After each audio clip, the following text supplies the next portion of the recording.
நம பார்வதி பதியே அரகர மகாதேவா.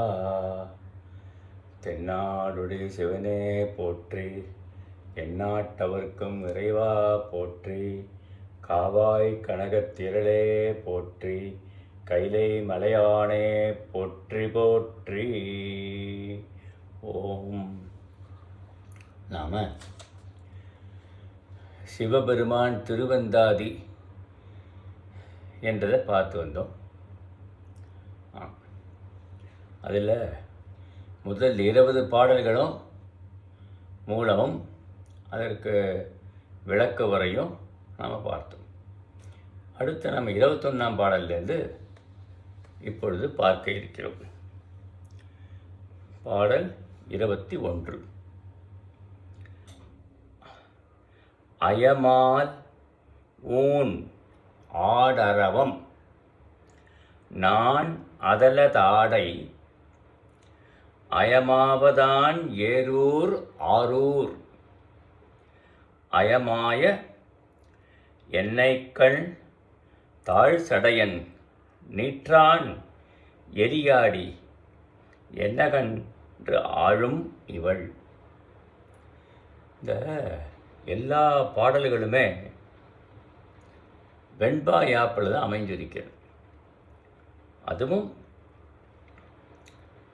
இருவிகற்ப நேரிசை வெண்பாவாக அமைஞ்சிருக்கு என்பதை நாம் எல்லா பாடலும் அப்படி தான் அமைஞ்சிருக்கு.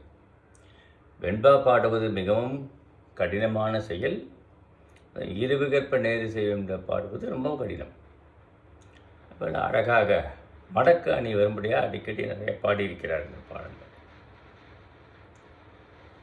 இந்த பாடலில் உள்ள பொருள், நம்ம சிவபெருமானுக்கு பிச்சை எடுத்து பெறுவதே உணவு. அவர் உணவுன்னா மண்டை ஓடு பிச்சை எடுத்து தான் சாப்பிடுவது. படமெடுத்தாடும் பாம்பே வில்லான்.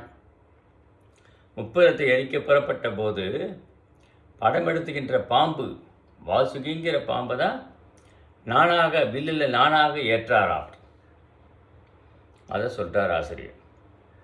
புலித்தோலை இடையில் அணியும் ஆடை இல்லையா, புலியினால் செய்யப்பட்ட தோல், புலியை உரித்த தோலை இடையிலே ஆடையாக உடுத்துள்ளார். இவரும் குதிரையாக உதவுவது இடபம். எல்லாரும் குதிரையில் போவாங்க, யானையில் ஏறி போவார்கள் அரசர்கள் எல்லாரும் இல்லையா. ஆனால் இவர் இடப வாகனத்தில், காளை மாட்டு வாகனத்தில் தான் ஏறி போகிறார். இவர் வீட்டில் இருந்த அரிசுரக்கிற இடம் திருவாரூர். இதை பற்றி ஐயங்கள் யாவை உள்ள? ஏதாவது உனக்கு ஏதாவது சந்தேகம் இருக்கா? நக்கண் தாழ் சடையன் நீற்றன் எரியாடி என்ன, அப்பெருமானை ஒருவர் ஆடையற்றவன், திகம்பரன், நக்கன்னா ஆடையற்றவன் என்று பொருள்.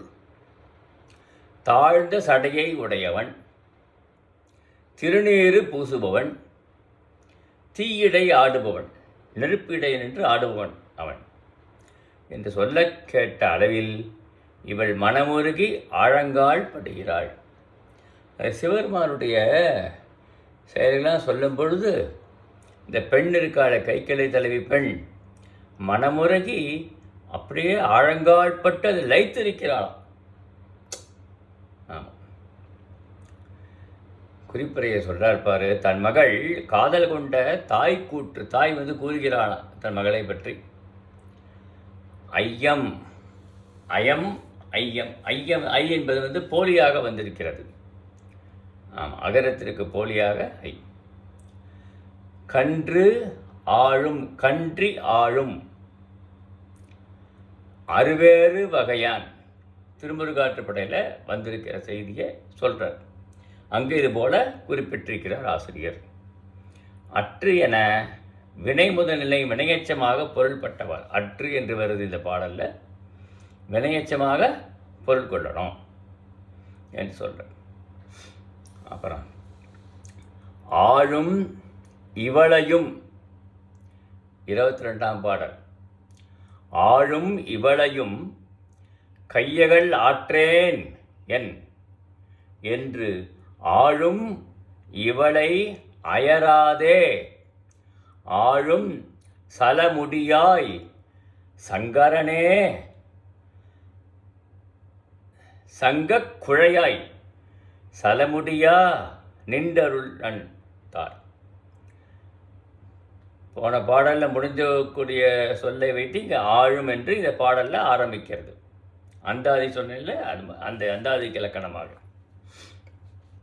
ஆழ்ந்து பொருந்தியுள்ள இவ்வளையல்களும் வளையல்கள் அணிந்திருக்கிறார்கள்.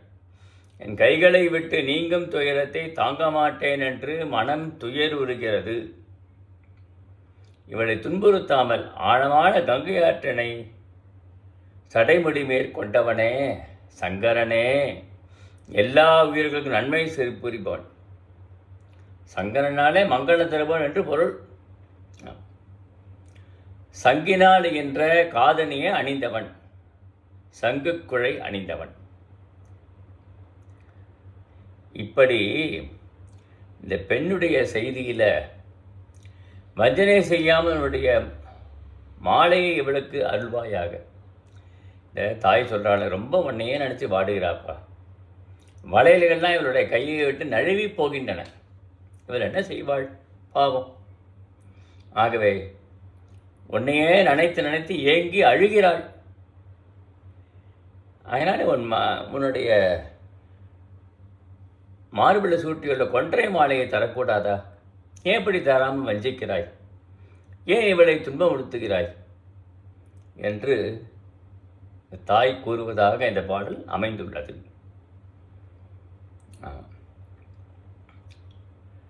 அதுக்கப்புறம் அயராது என்பது அயர்வியாதுன்னு வரணும், அயராதுன்னு வந்திருக்கிறது. பிரிவினை பொருளில் 10 இருக்கிறது.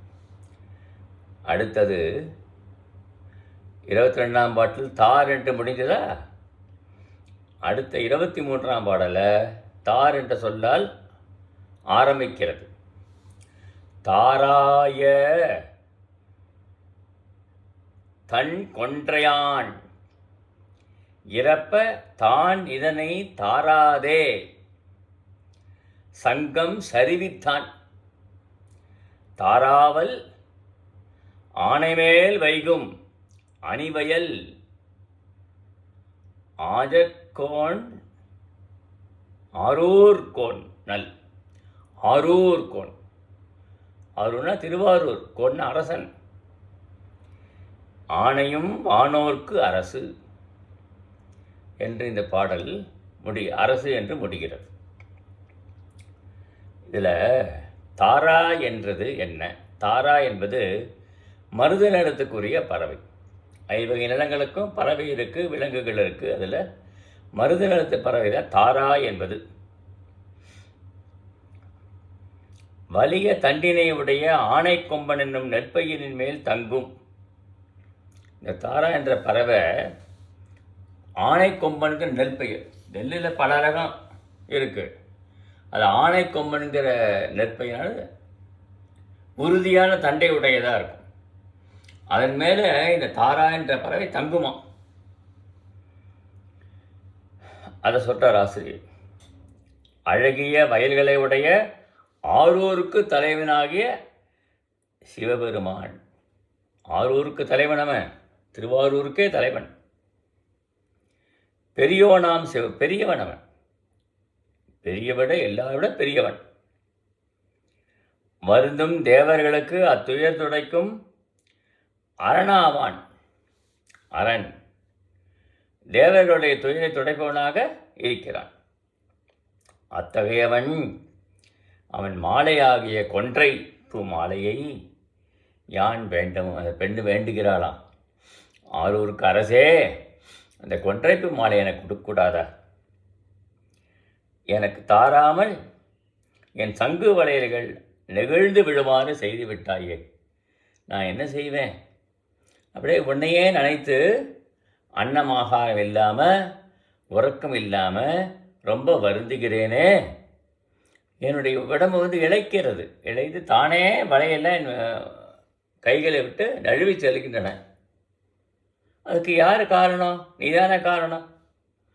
உன்மேல் கொண்ட அன்பு, பேரன்பு, காதல் தானே காரணம். அந்த என்னுடைய காம நோயை தணிப்பதற்காக நான் ஒன்றும் என்ன கேட்குறேன் உன்னை இல்லையா? நீ அணிந்துள்ள கொன்றை மாலையை தாய் என்று தான் கேட்குறேன். அதை கொடுப்பதுக்கு உனக்கு என்ன கடினமாக இருக்குது? எனக்கு ஒன்றும் புரியலையா என்று இந்த சொல்கிறாராம் இந்த கைக்கிளை தலைவி.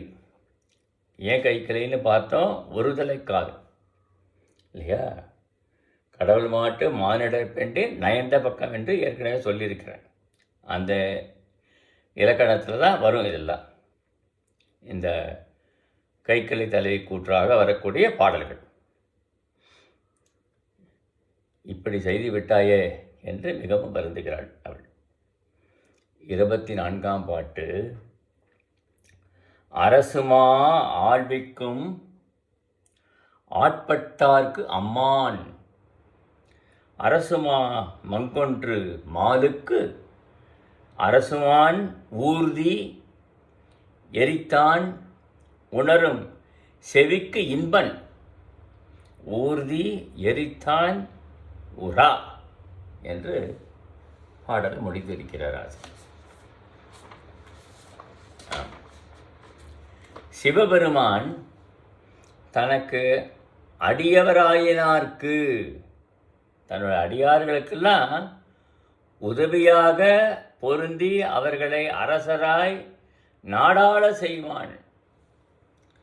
சிவபெருமானை நன்கு அன்பு பூண்டு சிவபெருமானத்தில் பக்தி பூண்டால் ஒரு நாட்டையே ஆள்வதற்கு தந்து விடுவானாம். ஆமாம்.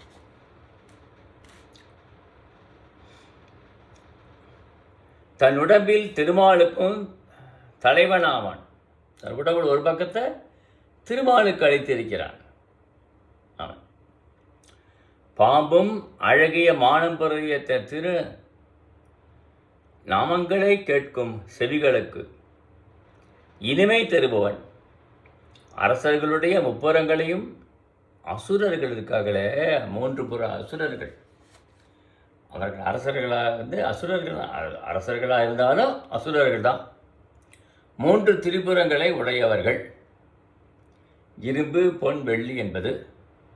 அந்த 3 திரிபுரங்களில் ஏறி அமர்ந்து கொண்டு எங்கு வேணாலும் செல்வார்கள் அவர்கள். நினைத்த இடத்திற்கெல்லாம் பறந்து செல்லலாம், சென்று ஒரு இடத்துல அப்படியே அமரலாம். அந்த இடத்துல இருக்கிற மக்கள் வாழ்கின்ற பூமி, விலங்கு, உயிரினங்கள்லாம் அப்படியே நசுங்கி விடும். அங்கே வந்து இது பண்ணுவார். இப்படி 3 புறங்கள் இல்லை அசுரர்கள் இருந்து திரிபுரம் என்று பெயர். திரிந்து கொண்டே இருப்பார். இந்த 3 புறமும் ஒரே ஒரு நொடிப்பொழுதுதான் கூடும். அந்த கூடுகின்ற நேரத்தில் தான் அந்த 3 புறத்தையும் ஒரு சேர அழிக்க முடியும். அந்த ஒரு நொடிப்பொழுது அழிக்க முடியும். அது ஆற்றல் உடையவன் சிவபெருமான் ஒருவனே. எப்போ? 1000 ஆண்டுகளுக்கு ஒரு முறை. 1000னா நம்ம ஆண்டு 1000 இல்லை, தேவர்களுடைய ஆண்டு 1000. நமக்கு ஒரு ஆண்டுங்கிறது தேவர்களுக்கு ஒரு நாள். அப்படி அவர்களுக்கு ஒரு ஆண்டு, அதுக்கப்புறம் 1000 ஆண்டு கணக்கு பண்ணி கொள்ளுங்கள். அவ்வளவு ஆண்டுகளுக்கு ஒரு முறை தான் திரிபுரமானது சென்று சேரும். திரிபுரத்தில் அவன் சிவபெருமானை வணங்குறவனாக இருக்கிறான். ஒன்றும் பண்ண முடியல. திருமால் என்ன பண்ணுறார்? புத்தராக வடிவம் எடுத்து, புத்தன்னா கௌதம புத்தர் இல்லை, புத்தனாக வடிவம் எடுத்து நம்ம அங்கே வந்து இந்த இந்து மத சமயத்திற்கு எதிராக செய்திகளை பரப்ப விடுகிறார். அப்படி பரப்ப விட்டு அந்த மக்கள் எல்லாம் மனம் மாறி தெய்வ நம்பிக்கை இழந்து போனோம், அப்போ தான் அவர்களை கொல்ல முடியும் என்று திருமால் செய்த சூழ்ச்சி. அப்படிப்பட்ட திருமாலையே தன்னுடைய இடப்பாக்கள் தாங்கியிருக்கிறான் சிவபெருமான் என்கிறார் இந்த பாடல்ல, இல்லையா? அவனுடைய கைகளில் மான், இடக்கையில் மான் இருக்கு, வலக்கையில் மான் இருக்கிற ஒரு தலம் இருக்குது. அது வலங்கை மான், கும்போணம் பக்கத்தில் இருக்கு. பாம்புகளையெல்லாம் அவன் மேனி முழுவதும் ஆபரணமாக அணிந்திருக்கிறான் என்பதை நாம் பார்க்கிறோம். இப்படி அந்த திரிபுரத்தை அழிப்பதற்கு அவனால் தான் முடியும், வேறு யாராலும் முடியாது. அது ஒரு நொடி பொழுது கூடுகின்ற நேரத்தில் சிரித்து எரித்து விடுகிறான். சிரித்தான். மேருமலை அம்பு, வாசிங்கிற நான், வில்லு, அம்பு நுழையில் திருமால் இருக்கிறார். பிரம்மதேவன் தேர் குதிரைகள், 4 மலைகளும் குதிரைகள். பிரம்மதேவன் சாரதி. இவர்களை நினைத்தார்களா, நாமெல்லாம் இருப்பதனால தான் இந்த சிவபெருமான் இந்த முப்புறத்தை அழிக்க முடிகிறது, நாம் இல்லைன்னா அழிக்க முடியுமா என்று அவர்களாம் எண்ணம் கொண்டார்களாம். கொஞ்சம் ஆணவம் தலை தூக்கியது. உடனே சிவபெருமான் என்ன பண்ணினார், நீங்கள் இல்லாமல் என்னால் அழிக்க முடியும் என்பதற்கு ஆக ஒரு சிரிப்பு சிரித்தாராம். அந்த 1000 ஆண்டுகளுக்கு ஒரு முறை கூடக்கூடிய அந்த நொடிப்பொழுதில் ஒரு சிரிப்பு 3 புறமும் எரிந்து நொறுங்கி விட்டதாம். இதுதான் அழகாக தேவார பாடல்கள்லாம் ஆசிரியர் நிறைய சொல்லியிருக்கிறார்கள், இல்லையா? அட்ட வீரட்ட செயல்களை இந்த திரிபுரம் எரித்தது ஒன்று என்பதை பார்க்கும். இப்படி சிறுமானுடைய அவருடைய திருநாமங்களை நாம் கேட்கணும். திருநாமத்தை கேட்பது செவிக்கு இனிமை தருவது, இல்லையா? செவிகால் கண்மிகளோ சிவன் நெம்மறை செம்பவளம் எரிபோல் மேனி பிராந்தேன் எப்போதும் செவிகால் கண்மிகளோனார், இல்லையா அப்பரடிகள். செவிகளில் அவருடைய திருநாமத்தை கேட்டுக்கொண்டே இருக்கணும். எப்படி? அடுத்த பாடல் இந்த உரான முடிஞ்சது. இந்த பாடலில் பார், உராவே சொற்கள் ஒளிவளை நின் உள்ளத்து உரா வேதீடு உட்டணைகள் எல்லாம் உராவே பொய் காவாலி தர தார் நினைந்து கை சோர்ந்து மெய் மறந்தாய் காவாலி தாரின் கலை. காவாலி தார் நினைந்து கை சோர்ந்து மெய் மறந்தாய் காவாலி தானின் கலை. இப்போ இந்த பாருங்க, காவாலி வந்திருக்கா. காவாலி தரர் நினைந்து கை சோர்ந்து மெய் மறந்தாய் காவாலி தாரின் கலை என்று முடிகிறது இந்த பாடல். இந்த பாடலில் ஒளி பொருந்திய வளையல்களை உடையாய், அதனால் ஒளி பொருந்திய வளையல் அணிந்திருக்கிறாளே, நான் காரணங்களாக இட்டுரைத்தனமாகிய என் செவி சொற்களுக்கெல்லாம் உன் உள்ளத்தில் பொருந்த மாட்டான். நான் எத்தனையோ சொல்லியிருக்கேனே, அதெல்லாம் உள்ளத்தில் நீ ஏற்றுக்கொண்டாயா, உன் செவிகளால் கேட்கப்பட்டதா என்று வினவுகிறார். அதெல்லாம் உன் உள்ளத்தில் பொருந்தவில்லையா? பொய் இடபத்தின் பின் நடந்து, பொய்யில் பெரிய இடமா, அது பெரிய ரிஷப வாகனம், பெருசு, இறைவனுடைய வாகனம் மிகப்பெரியது. அந்த வாகனத்தில் ஏறிக்கொண்டு செல்கிறாய். காபாலம் ஏந்திய பெருமானுடைய காபாலம், பிரம்ம கபாலத்தை பிச்சை பாத்திரமாக ஏந்தி கொண்டுள்ளாய்.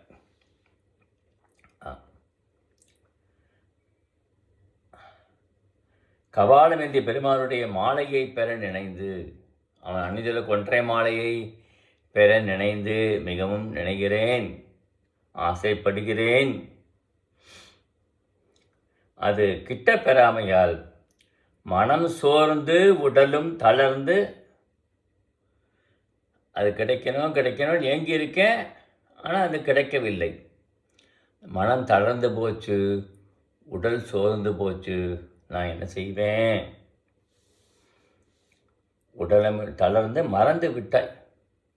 எனக்கு உடல் சோர்வு ஏற்பட்டதான் மிச்சம், மன தளர்ச்சி ஏற்பட்டதான் மிச்சம். ஆனால் நீயே மறந்து விட்டாய், உன் செவிகள் ஏறவே இல்லை என் சொற்கள். என் நிலையுற்றாலும் தூயதாகிய என் ஆடையை நிலை அருளாமல் காத்துக்கொள். இந்த பெண்ணை பார்த்து சொல்கிறா இல்லையா, அம்மா கலைனா ஆடைன்னு பொருள். உன்னோட ஆடையை அதுவும் நழுவி விழுந்துட போகிறது. ஆமாம், வளையல் நழுவி விழுந்தது பரவாயில்ல, நீ உடல் மெலிந்து உன்னுடைய இடையில கட்டியிருக்க ஆடை கூட நடந்து விழுந்துட போகுதுப்பா, அது ஜாக்கிரதையாக காத்துக்கொள் என்று அந்த தாய் மகளை பாட்டு கூறுவதாக இந்த பாடல் அமைந்துள்ளது. அடுத்த பாடல் கலை என்று முடிந்ததா? கலை காமின் ஏர் காமின் கைவளைகள் காமின் கலைசேர் நுதலீர் நான் காமின் கலையாய பான்மதியன் பாண்டரங்கன் பார் ஓம்பு நான் மறையன் பான்மதியன் போந்தான் பலிக்கு என்று சொல்கிற ஆசிரியர் இல்லையா? இந்த இடத்துல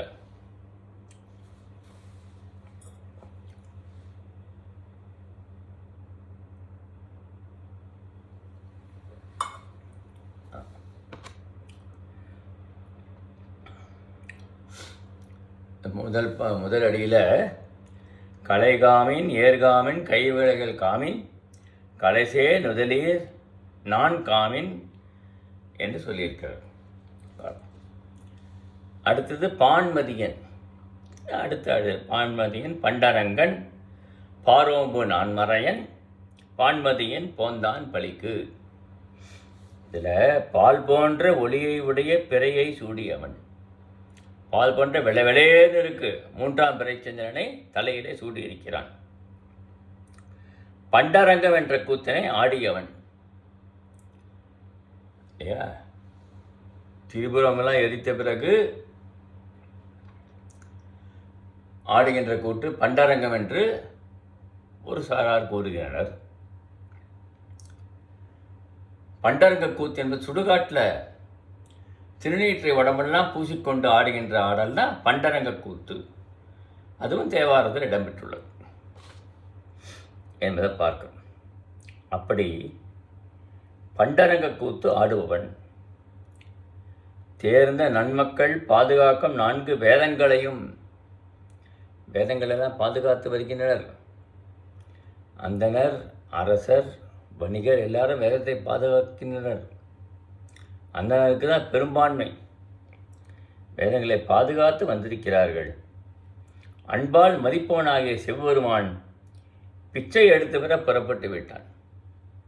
ஆனால் சிவனோ மண்டையை ஏந்தி கொண்டு பிச்சை எடுப்பதற்காக வீதியில் சென்று விடுகிறான். அதன் வீதியில் உள்ள பிறை போல் நெற்றியுடைய பெண்களே, பெண்களுடைய நெற்றி பிறை போல் இருக்கிறது என்பது சொல்லுவது ஓமை, அது மரபு. அதான் எங்கள் ஆசிரியர் சொல்லியிருக்கிறார். பெண்களே, உங்கள் ஆடையையும் மனை எழுச்சியும் கைவளையங்களையும் நாணத்தையும் பாதுகாத்து கொள்ளுங்கள். ஆமாம், பிச்சருக்கு திருவீதி உலா வர புறப்பட்டு விட்டான் இறைவன். அதனால அவன் மேலே உங்களுக்கு காமம் ஏற்படும், காதல் ஏற்படும். ஆகையினால நீங்கள் நான் வெட்கத்தை விட்டு விடுவீர்கள், அதை பாதுகாத்து கொள்ளுங்கள். பெண்களுக்கு வெட்கம் அது மிக மிக முக்கியம். ஆடை நழுவிவிடும், அதனை பாதுகாத்து கொள்ளுங்கள். வளையல் கைகளை விட்டு போய்விடும், அதனையும் பாதுகாத்து கொள்ளுங்கள். இல்லையா? மன எழுச்சி, உங்கள் மன எழுச்சியும் போகும். எல்லாத்தையும் நீங்கள் பாதுகாத்து கொள்ள வேண்டியது மிக மிக அவசியமாகிறது என்கிறாளாம். இந்த கைக்கிளை தலைவியோட நிலைமையை கண்டு பாங்காயினார் பக்கத்தில் இருக்கிறவங்களாம் இதை பற்றி சொல்லுகிறார்களாம் அவர்களை பார்த்து என்பது போல இந்த பாடலானது அமைந்து பொருள் சிறந்து வருகிறது. இந்த பலிக்கு என்று இந்த பாடலில் முடிந்தது. அடுத்த பாடலில் பலிக்கு தலையேந்தி பாரிடங்கள் சூழ பலிக்கு மனை புகுந்து பாவாய் பலிக்கு நீ ஐயம் பெய என்றானாக்கு ஐயம் பெய்கின்றேன் மேல் ஐயம் பெய்தான் அனங்கன் ஆய்ந்து. ஐயம் பெய்தான் அனங்கன் ஆய்ந்து என்று சொல்றார் ஆசிரியர். இப்படி பிச்சை எடுப்பதற்காக மண்டை ஓட்டினை கையில் ஏந்தினான். பூதகணங்கள் தன்னை சுற்றி வர அவருக்கு படைகள்லாம், பூதகணங்கள் தான் படைகள், அவையெல்லாம் அவரை சுற்றி வருகிறது. வாங்குவதற்கு வாய்ப்புடைய தன் இல்லத்தில் புகுந்து விட்டானாம். யாரு? தலைவியோட இல்லத்தில். பெண்ணே, உணவுக்கு நீ பிச்சை எடு என்று சொன்ன பெருமானுக்கு பிச்சை எடுகின்ற என்மேலே மன்மதன் ஆராய்ந்து நம்ம 5 மலரம்புகளையும் அடுக்காக செலுத்தி விட்டான். மனையில் புகுந்து நீ பிச்சை எடு சொல்ல பற்றியா அப்படின்னு சிறுமான் பேசினானா. பேசின உடனே அவளுக்கு அப்படியே ஒரு மாதிரியாக போயிடுச்சோம். மன்மதன் 5 வகையான அம்புகளை மேல் விடுவது போல இருக்கான். அவளுக்கு மலர் அம்புகளை செலுத்தினது போல் அவளுக்கு ஏற்பட்டுதான், காமம் ஏற்பட்டு விட்டது. ஆமாம், இது தலைவி கூற்றாக இந்த பாடல் வந்திருக்கிறது. மன்மதனுடைய 5 வகையான அம்பு எது? தாமரை மலர், அசோக மலர், மா, முல்லை, கருங்குவளை. இந்த 5 தான். இவற்றின் செயல் என்ன ஆகும்? 5 மலரை வீசுகிறா இல்லையா, அதுக்கு ஒன்றுக்கு ஒரு செயல் உண்டு இல்லையா? காரணம் காரியங்கிறமே அது போல. தாமரைக்கு உன்மத்தம் ஏற்படும். உன்மத்தம்னா தெரியும் எல்லாருக்கும், பைத்தியம் பிடிக்கிற எல்லாருமே. அசோக்கு மதனம் ஏற்படும், மதமதப்பு ஏற்படும். மாக்கு மோகனம், அப்படியே மோகிக்கணும். முல்லைக்கு சந்தாபம், கருங்குவலுக்கு வசீகரணம். இதெல்லாம் இந்த மலரம்போடைய செயல்கள் என்று ஆசிரியர் குறிப்பிடுகிறார். இப்படி இருக்கான். 5 அனங்கன் என்னாக்க மன்மதனுக்கு பெயர். அவனுக்கு உடம்பு இல்லாதவன் மன்மதன் இல்லையா? நெற்றியினை திறந்து மன்மதனை எரித்து விட்டார் சிவருமான். அவனுக்கு உடல் இல்லை. ஆனால் அவனுடைய மனைவி ரதிதேவிக்கு மட்டும் அவன் தெரியுவான், மற்றவர் கண்களுக்கு தெரிய மாட்டானான். அதான் இந்த பாடலில் உள்ள குறிப்பு. அடுத்த பாடல் தேர்ந்துன்னு முடிந்தது. இந்த பாடலில் தேரான், தேரேன், அந்த தேரே அந்த சொல்ல வைத்து ஆரம்பிக்கிறது. தேரேன் கதிர் என்னும் செந்தழலா, செந்தழலால் செம்மையான தழல். வெந்தெழுபை தேரேன் பெய்தேரேன் கதிர் என்னும் செய்பொருள் நீ தேராதே கூடற்கா வாரி குறை கழற்கா நன்னஞ்சே கூடற்கா வாலி தர கூர். பாடலில் ரொம்ப அழகாக சொல்லியிருக்கிற ஆசிரியர். நல்ல நெஞ்சே, கதிரவனின் கிரணங்கள் எனப்படும் செந்நெருப்பினால் நிலம் வெதும்புகிறது. கதிரவனுடைய வெப்பம் சூரிய ஒளியானது பூமி அப்படியே தகிக்கிறதாம். ஆமாம், அப்படி தகிக்கிற போது பெய்தேறும் கிரணங்கள் நம்ம பார்ப்போம். காணல் நீர் என்று சொல்லுவதும் வழக்கம். நம்ம பார்த்தாக்க அங்கே வந்து ஒரு அந்த லகிக்கிற வெயிலில் அந்த சாலையில் அங்கே ஒரு நீர் ஓடுவது போல் நமக்கு தென்படும். ஆனால் கிட்டக்க போய் பார்த்தா இருக்காது. அதுக்கு பெய்தேர் என்று சொல்லுகிறார் ஆசிரியர். சொல்லுது மரபு, இலக்கிய மரபு தான் அது, பெய்தேர். அப்படி பெய்தேரின் கிரணங்கள் பொய்யாமற் போல. நிஜம் நடிச்சுன்னு போவோம், உண்மை நடிச்சுன்னு கொண்டு போவோம், அங்கே போனால் பொய்யாயிடும். நாம் ஈட்டும் பொருள் நிலைவேண்மையால் பொய்யானது. நாம் இந்த பொருள் ஈட்டுறோம் இல்லையா, அதெல்லாம் நிலைத்து நிற்கிறதா? இல்லை. அதெல்லாம் என்றைக்கு ஒரு நாள் பொருளானது அழிந்து போகிறது தான். நிலையில்லாத பொருள். ஆமாம். அதனை மெய்யென்று தெரியாமல் மதுரை மாநகரில் உள்ள மண்டையோட்டை ஏந்து போனாய் சிறுமானுடைய ஒலிக்கின்ற வீரக்கடலை அணைந்த திருவடிகளை அடைவதற்காக கண்கள் நீரொழுக மனமுருகி மிகுதியும் ஈடுபடுக. மதுரை மாநகர் ஆளவாய் அண்ணன். ஆமாம். மண்டையோட்டை எழுந்த சிறுமான் வீரக்கடலை அணிந்தவனான். அவனுடைய வீரக்கடலை திருவடிகளை அடைவதற்காக கண்கள் நீரொழுக மனமொழுகி வேண்டிக் கொள்வாய் என்று சொல்கிறார். காவாலி காவாலி என வட சொல்லின் பகரத்திற்கு வகரம் போலி. காவாலி, காபாலிங்கிறது காவாலி வந்திருக்கு, வேற ஒன்றும் இல்லை, போலியாக வந்திருக்கிறது. பாவம் என்பது பாவம் என வருவது போல இப்பாடலில் வந்திருப்பதை நாம் பார்க்கிறோம்.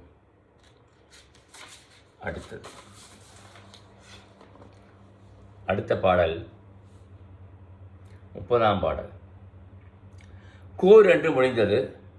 இந்த பாடலை கூறலாம், கூறாளம் ஏயர் கொருகோடு நைவேர்க்கு கூறார்கவேல் கையற்காய் எல்லாமே கூறார் பனிச்சங்கா சங்காட்டார் சடைமேல் பால்மதியை பாம்பே பனிச்சங்கட்டாய் கடிக்க பாய்ந்து. இல்லையா இந்த பாடல்? பாம்பே, கூர்மை பொருந்திய வேலை கையில் ஏந்திய சிவருமானார்க்கு ஆளாகியதனால் மிக்க நீரில் பொருந்தாத குறுகு எனப்படும் கைவளையல்கள் கையை விட்டு ஓடுவதற்கு வருந்துகின்ற முடிவிசேத்தத்தை உடைய காடு போன்ற சடைமேல் உள்ள பால் போன்ற வெள்ளியை பிறையை பாய்ந்து கடிப்பதற்கு உன் பற்கள் நாள்தோறும் அதன்பால் காட்டுவாயாக. பிறைச்சந்திரனை சிவருமான் ஏந்திருக்கிறார் இல்லையா? அங்கேயே பாம்பு தலையில் அணிந்திருக்கிறார். அவருக்கு ஆபரணம் பாம்பு தானே. இந்த பிறைச்சந்திரனை பார்க்கிற போதெல்லாம் காமம், சந்திரன் நிலவு வெளிப்பட்டாலே காமம் ஏற்படும் இல்லையா? மாலை நேரம் சந்திரன் வெளிப்படுகின்ற நேரம் பாம்பை பார்த்து சொல்கிறா, நீங்கள் வலிய பற்கள் வைத்து கொண்டு சந்திரனை அப்படியே கடித்து தின்று விடு. அது கிரணங்கள் வீசுகிறது. அந்த கிரணமானது எனக்கு வெப்பத்தை கொடுக்கிறதாம். குளிர்ச்சியை தான் தரணும், வெப்பத்தை தெரிவிக்கிறது. காமம் அவளுக்கு தலையேற்றி போச்சு, ஒருதலை காமம் என்று இந்த பாடலில் சொல்லுகிறார். ஏயா குருகு, ஏயா குருகு என்று ஒரு விதமான பறவை.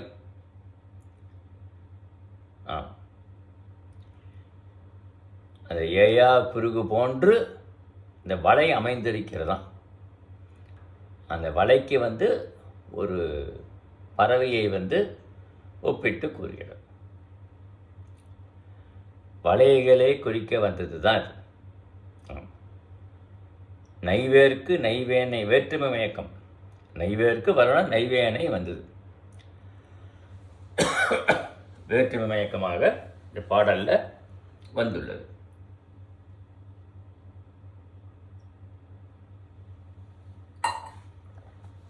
என்பதை பார்க்கணும். அடுத்தது அந்த பாடலில் பாயுதுன்னு முடிகிறது.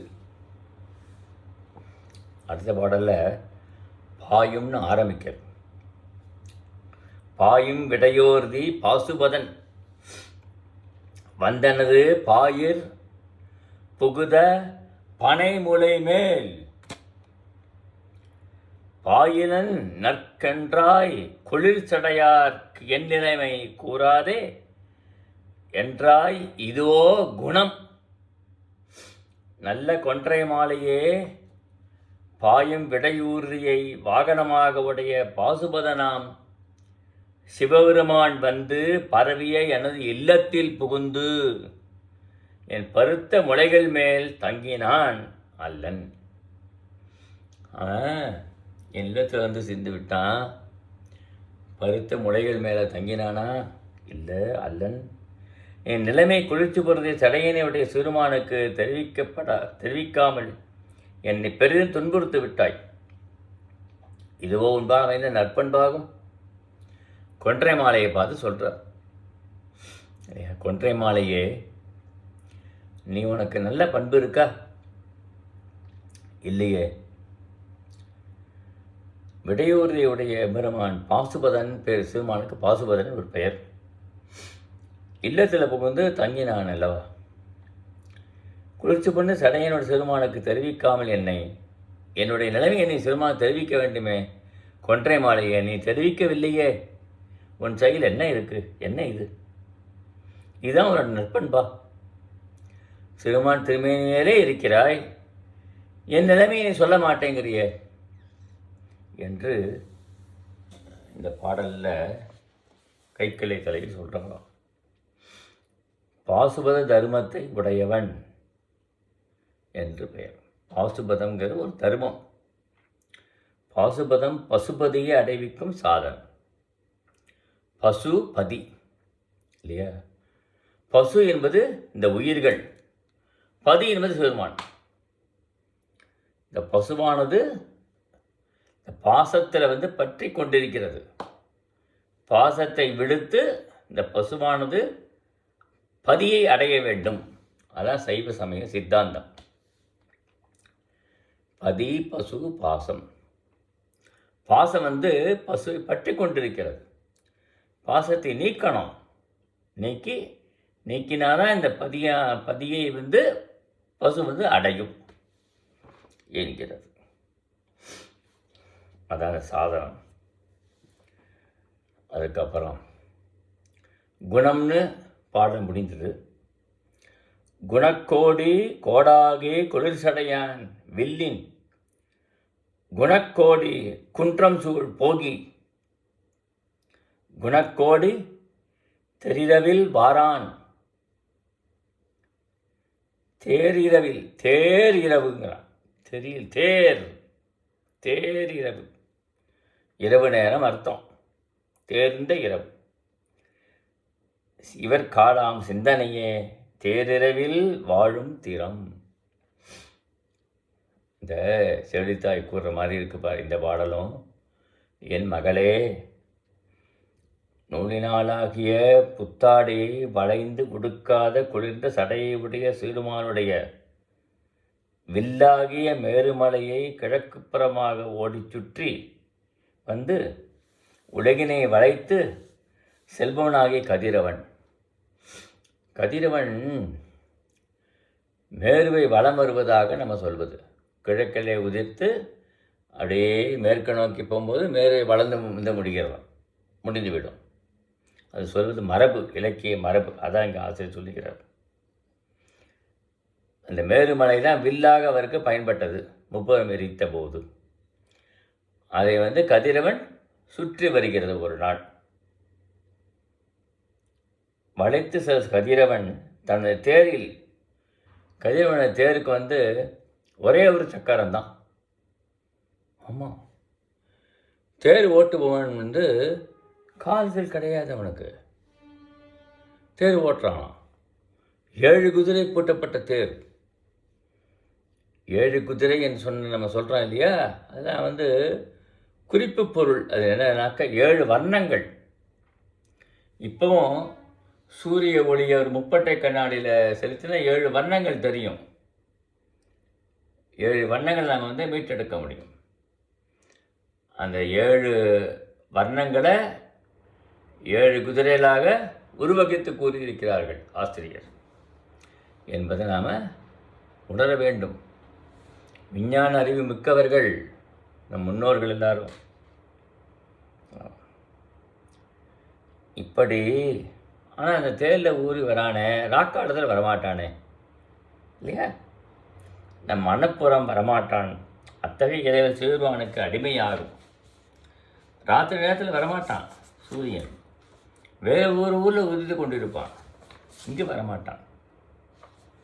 ஆக எண்ணத்தை பற்றுக்கோடாக கொண்டு வாழும் வகையாக ஆராய்ந்து தெளிவாயாக என்று இந்த மகளை பார்த்து கூறுகிறார் தாய் கூற்று. குணக்கோடி இகரம் வினை முதல் விகுதி. குணக்கோடி சூரியனை குறித்து வந்திருக்கிறது இந்த பாடல். தாய் விழுத்து கூறுகிறாளா, இரவில் வரமாட்டான் சூரியன். ஆகல அந்த சிவமானுடைய எண்ணத்திலேயே பற்றுக்கோடா கொண்டு வாழ், வகையினை ஆராய்ந்து தெளிந்து கொள் என்று தாய் புத்தி புகட்டுகிறாள் தன் மகளுக்கு என்பதை பார்க்க. அடுத்த பாட்டு திறம்னு முடிஞ்சது, அடுத்து திறம்னு ஆரம்பிக்கும். திறம் காட்டும் சேயான் சிறுகிளையை தான் தன் திறம் காட்டும் தீவண்ணன் என்னும் திறம் காட்டின் ஊரறவும் ஆத்தானோ அடி என்னை உடன்கூட்டின் ஊரறவும் சால உடைத்து. இந்த பாடல் பார். செம்மை நிறத்துக்கு எடுத்துக்காட்டாக விளங்கும் இச்செந்நிறத்து பெண் செம்மை நிறத்துக்கு எடுத்துக்காட்டாக விளங்குகிறது. செம்மை நிறம் சிறுகிளையை கூட்டில் அடைத்து இல்லையா, இந்த சிறு கிளையை கூட்டில் அடைத்து பெண்கள்லாம் சிறு கிளையை கூட்டில் எடுத்து விளையாடுவார்கள். விளையாட்டு பொருள கிளி ஒன்று அவர்களுக்கு. கிளியோட மூக்கு சிவப்பாக இருக்கும், உடல்லாம் பச்சை வண்ணத்தில் இருக்கும். தன் மெலிவினை அதற்கு காட்டுகிறாள். கிளியே, நாள்தோறும் என்னை கண்டு கொண்டிருக்கிறாய் அல்லவா, பாரு என் நிலைமையை பாரு, நான் எப்படி மெலிந்து போயிட்டேங்கிறத பாரு நீ இல்லையா. தீயான செந்நிறத்தை உடையவனாய் முனிவர்களது ஆற்றலாகி காட்டினின்று ஊர்ந்து வந்த பாம்புகளை தன் உடம்பில் சிவருமானோடு என்னை சேர்த்து வைப்பாயா. சிவருமான் சேர்த்து வைப்பா. தார்காவனத்து முனிவர்கள் எல்லாரும் ஆபிசார வேள்வி செய்து பாம்புகளை ஏவினார்கள். அந்த பாம்புகளெல்லாம் வலிமையை அடக்கி சிறுமான் மேனிக்கு ஆபரணமாக போன்று கொண்டார். அப்படிப்பட்டவர். நெருப்பை அவர்கள் அனுப்பினார்கள். நெருப்பை கையில் ஏந்தி கொண்டு விட்டான் சிறுமான் தம் வலக்கையில் இல்லையா. அப்படிப்பட்ட சிறுமானிடம் என்னை பற்றி கொஞ்சம் சொல்ல, நீ கொஞ்சம் சொல்லக்கூடாதா? நீ நாள்தோறும் பார்த்து கொண்டு வருகிறாய் இல்லையா என் நிலைமையை, நீ கொஞ்சம் சொல்லி அதை ஆற்றிவிட என்று வேண்டுகிறாளா இந்த தலைவி. அடுத்தது உடைத்து முடிஞ்சது. அடுத்த பாடல். உடைவோடு காடாடி ஊரையம் உண்ணி உடையாடை தோல் பொடி செந்து எண்ணெய் உடையானை உண்மத்தக முடிமேல் உய்த்தானை நன்னெஞ்சே உண்மத்தக முடிமேல் உய். நல்ல நெஞ்சே, உடைந்த மண்டையோட்டினை ஏந்தி சுடுகாட்டில் கூத்தாடுபவன். சுடுகாட்டில் கூத்தாடுபவன். அன்றைக்கு ஏற்கனவே நான் சொல்லியிருக்கேன், இந்த உலகெல்லாம் அழிகின்ற ஊழிக்காலத்தில் எல்லாம் சுடுகாடு தான். அங்கே இறைவன் நடனம் ஆடுகிறாராம். நள்ளிரவு நடனம் ஆடுதல் இல்லையா. காலை நடனம் ஆடுதெல்லாம் உலகத்தை மீண்டும் தோற்றுவிக்கிறான் என்று பொருள். ஆமாம். அப்படி கூத்தாடுகிறான். பிச்சை எடுத்து உண்பவனாய் இருக்கிறான். தோலை ஆடையாக உடையவன், புலித்தோலை ஆடையாக உடுத்திருக்கிறான். திருநீற்றினை சந்தனமாக பூசியிருக்கிறான். திருநீர் தான் அவருக்கு உடம்புலாம் பூசியிருக்கிறார். சந்தனம் தான் அவன். திருநீர் தான் சந்தனம் சிவபெருமானுக்கு. என்னை அடிமையாக கொண்டவன் அவன். மும்மத்தம்பூவனை சூடியவன். மும்மத்தம்பூ சிவபெருமானுக்கு ரொம்ப ஏற்ற பூ. ஆமாம், இதை பற்றி நிறைய பாடலில் தேவார ஆசிரியர்கள் சொல்லியிருக்கிறார்கள். மும்மத்தம்பூ சடையில் ஏற்றிருக்கிறான். சூடிக்கொண்டவனாம். தலைமுடியை சாய்த்து வழிபாடுவாயா. அப்படியோட சிறுமானே, நீ தலை சாய்த்து வழிபாடு செய்வாயா கேட்கிற. இப்படி காடாடி, காடில் ஆடுபவன் காடாடி என்று பெயர். ஐயம் உண்ணி, பிச்சை ஏற்று உண்பவனுக்கு ஐயம் உண்ணி என்று ஒரு பெயர். இப்படி அடுத்த பாடல் பார். பாடல் உய் என்று முடிந்தது. அடுத்த பாடல் 35. உய்யாதம் ஆவி ஒளி வளையும் மேகலையும் உய்யாதுடம்பழிக்கும் ஒன் திதலை உய்யாம் இறையானே ஈசனே எம்மானே நினை இறையானும் காண்கிடாய் இன்று என்று இந்த பாடல் அமைந்துள்ளது என்பதை பார்க்கிறோம். எல்லா பொருள்களிலும் தங்கி இருத்தலை உடையவன் சிறுமான். எல்லா இடத்திலும் நீக்கமர நிறைந்திருக்கிறானா. பரம்பொருள் இல்லாத ஒரு பொருள் என்பது உலகத்தில் ஒன்றும் இல்லை, எங்கும் நிறைந்திருக்கும் சிறுமான். எல்லாரையும் அடக்கி ஆள்பவன், எல்லாரையும் அடக்கி ஆளுபவன், அவன் தான் ஆட்சி செய்பவன். என் தலைவனே சிறுமான், எல்லாருக்கும் தலைவன். நின்னை இன்று இறையானாம் காண்கிடாய், அதாவது உன்னை சிறிது நேரமாயினும் காணும் வாய்ப்பினை எனக்கு அருள்வாய். இறை என்ற சொல்லுக்கு வல்லினராக போட்டால் இறைனா கடவுள் என்ற பொருள். இறைனா சிறிது நேரம், இந்த நொடி பொழுது அப்படின்னு சொல்கிறோம் இல்லையா, அந்த நேரமாவது உன்னை காணுகின்ற வாய்ப்பினை எனக்கு தருவாயா. என் வாய்ப்பினை தந்து எனக்கு அருள் புரிய வேண்டுமே. அருளாவடில் எம் உயிர் பிழைக்காது. கொஞ்ச நேரம் என்னை காணறதுக்கு வாய்ப்பு கொடு. இல்லாட்டா உயிரானது உடலை விட்டு நீங்கிவிடும். ஒளி பொருந்திய வளையும் உய்யாது. வலை உடம்பு கைகளிலிருந்து கீழே விழுந்து விடும், உய்யாது. மேகலையும் உய்யாது, தங்க மாட்டாது. மேகலைனா இடையிலே அணிகின்ற ஆபரணம், பெண்கள் இடையிலே அணிகின்ற ஆபரணம் மேகலை. ஒட்டியானு சொல்கிறோம் இல்லையா, அது போல ஒன்று. அதுவும் நீங்கிவிடும், மெலிந்து விடுவாள் என்று பொருள். அழகிய வனப்பம் உருமாறி விடும். மிக அழகையாக இருக்கா, ரொம்ப அழகையாக இருக்கிறாளே, அழகு கூட மாறிவிடுமானாம், மாறிவிடும். இனி தனித்திரேன், நான் இங்கே இருக்க மாட்டேன்ப்பா, என்னை நீ எனக்கு அருள் புரிய வேண்டுமே என்று இந்த பெண்ணானவள் வேண்டுகிறாள். இதுவும் கைக்கிளை தலைவியோட கூற்றாக அமைந்திருக்கிறது ஆம் என்பதனையும் இந்த பாட்டில் நாம் பார்க்கிறோம். கைக்கிளை தலைவியின் கூற்று. இந்த 21 முதல் 35 பாடல் வரைக்கும் இன்றைக்கு நாம் பொருள் சிறப்பும் சிவபெருமானுடைய அருமை பெருமைகளையும் அவருடைய பரம்பொருள் தன்மையையும் இந்த கைக்கிளை தலைவியுடைய ஆற்றாமை நிலைமையையும் பார்க்கிறோம். இப்படி அகப்புற பாடலாக நாம் பார்த்துவிட்டோம். ஓம் நம பார்வதிபதையே அரஹர மகாதேவா. தென்னாடுடைய சிவனே போற்றி, எந்நாட்டவர்க்கும் இறைவா போற்றி, எந்நாட்டவர்க்கும் இறைவா போற்றி. தென்னாடுடைய சிவனே போற்றி, எந்நாட்டவர்க்கும் இறைவா போற்றி.